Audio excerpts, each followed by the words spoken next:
go ka affect ngima dhano. Sani mwawuoye kodi ne Victor. Sami winjo wuoyeni nitie jopuonj moseriembo nyithindo dok dala. Janyuol dwa ng'e ni to gini oduoko pek mar ngima ne chalo nade. Mar ariyo Victor, chuny wachen ka ok ni Kenya onge pesa. Gowi miyo ng'ato bedo misumba ng'ato. To gowi bende emigero godo piny. Yo nyisi ni pinje te kwecho kendo ji te kwecho. Mano to ji te nitiere gino. Mana ni biro ng'iyo ki analyze gini maber gimo mineno samoro dwaro maga chudhe gi bedo mbele e deals machalo kamae.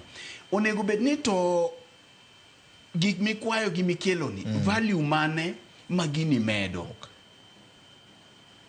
Uhuru kanyo kwecho SGR okawo SGR odhi orume puothe.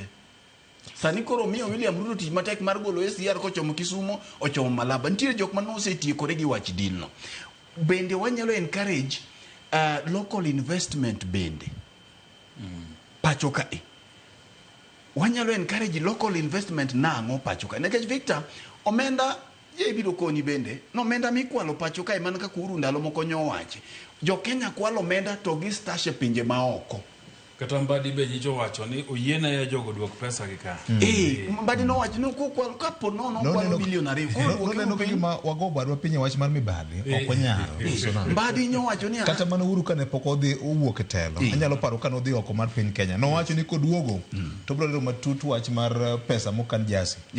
To ne ok owacho nyaka kawuono. Nekech bilion 100 makoro ilicho ni William Ruto no kelo ni. Omenda mwakwalo pacho ka king'iyo Auditor General report bwana Macha ok donji kata mane nus mare. Omenda mwakwalo kola dwe achiel kata ka aonge kanyo ora. Ukwalo gi Fred. Omenda mikwalo Io non ero con gli cuori. Walos kanyo. Omenda mar piny Kenya wicho kadhi e mibadhi. Iga chiel ke